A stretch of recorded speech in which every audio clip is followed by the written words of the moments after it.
दोस्तों, अगर आप लोग भी किसी भी ज़मीन को खरीदना या फिर बेचना चाहते हो तो दोस्तों वैसे समय में आप लोगों को कौन-कौन सी जो बातें हैं जिसे आप लोगों को ध्यान में रखना चाहिए ताकि आगे चल कर के आप लोगों को दाखिल खारिज कराते समय या फिर कभी भी आप लोगों को किसी भी तरीके का कोई भी प्रॉब्लम ना हो। तो दोस्तों उन सभी बातों को लेकर के जो है वो बिहार सरकार राजस्व एवं भूमि सुधार विभाग के द्वारा एक नया जो नोटिफिकेशन है वो जारी कर दिया गया है, जो कि अभी आप लोग इधर के साइड में देख पा रहे होंगे। जी हाँ दोस्तों, इस नोटिफिकेशन में आप लोगों को पूरा जो गाइडलाइन है वो बताया गया है कि आप लोगों को दाखिल खारिज कराने से पहले मुख्य रूप से आप लोगों को कौन-कौन सी जो बातें जिन सबको आप लोगों को ध्यान में रखना है आप लोगों को दाखिल खारिज के लिए आवेदन करने के समय। साथ ही आप लोगों को कभी भी आगे चल करके भविष्य में आप लोगों को किसी भी तरीके का कोई भी परेशानी नहीं होगा। तो दोस्तों, अगर आप लोग भी इस पूरी गाइडलाइन को जानना चाहते हैं तो आप लोग वीडियो को बस अंत तक देखिएगा। पूरा जो गाइडलाइन है वो मैं आप लोगों को यहाँ पे डिटेल्स में बताने वाला हूँ। तो फिलहाल वीडियो को बिना देर को स्टार्ट करते हैं, लेकिन उससे पहले आपसे मेरी एक छोटी सी रिक्वेस्ट रहती है कि आप लोग हमारे चैनल पर पहली बार आए हो तो चैनल को सब्सक्राइब कर लीजिएगा। वीडियो पसंद आएगा तो लाइक और शेयर कर दीजिएगा। तो चलिए वीडियो को बिना देर को स्टार्ट करते हैं।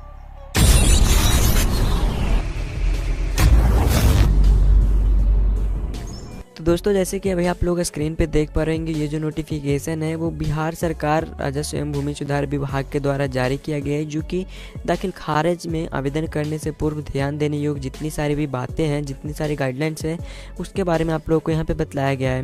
तो एक एक करके हम पूरी जो बातें आप लोगों को यहाँ पे बतलाने वाले हैं देखेंगे। तो सबसे पहले कहा गया कि अगर दाखिल खारिज का आवेदन जो है वो क्रय विक्रय पत्र के आधार पर किया जा रहा हो तो आप लोगों को कौन कौन सी बातों को ध्यान में रखना है। सबसे पहला जो बात है वो ये है कि ज़मीन का क्रय उसी व्यक्ति से कराएं जिसके नाम पर जमाबंदी चल रही हो। ठीक है,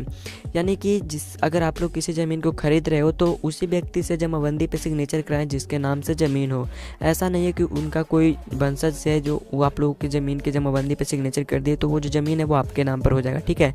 जब तक सही जो रैयत है वो ज़मीन के जमाबंदी पे सिग्नेचर नहीं करेंगे तब तक आप लोग जो है वो दाखिल खारिज के लिए आवेदन नहीं कर पाएंगे।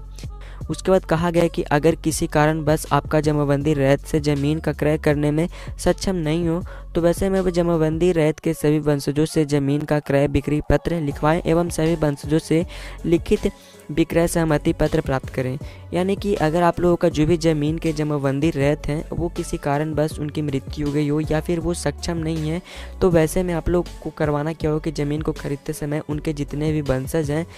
तो उन सब का जो लिखित नुमा है वो आप लोगों को लिखवा लेना है और उस पर सिग्नेचर करवा लेना है। साथ ही आप लोगों का जो सहमति पत्र होता है उस पर भी उनका सिग्नेचर करवा लेना है, तभी आप लोग जो है वो दाखिल खारिज के लिए आवेदन कर सकेंगे। जिसके बाद कहा गया है कि अगर जमाबंदी संयुक्त खाते की है तो क्रय विक्रय पत्र सभी खातेदारों से लिखवाएं एवं सभी खातेदारों का लिखित बिक्री सहमति पत्र प्राप्त।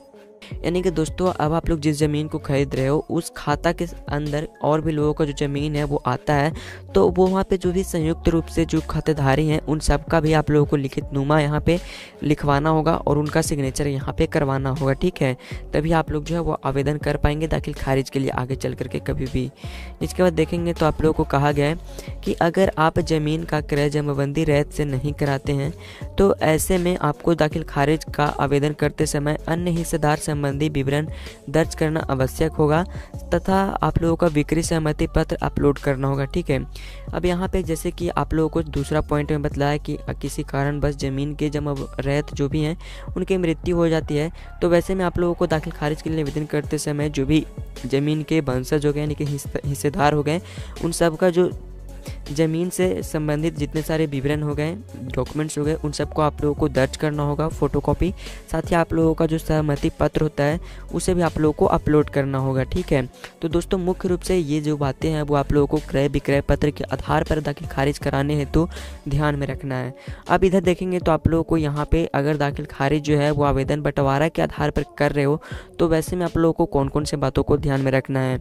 यहाँ पे देखेंगे तो कहा गया क्या है कि आवेदन के साथ वंशावली अपलोड करना आवश्यक होगा। यानी कि अगर आप लोग दाखिल खारिज